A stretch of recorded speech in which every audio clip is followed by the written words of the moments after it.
Alright, so this is what I learned in school. How to pick a handcuff. You got a bobby pin. Alright. Now here's the other bobby pin that I rigged.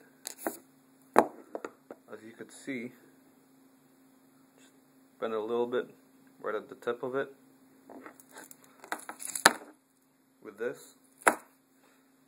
And this is how you pick a handcuff.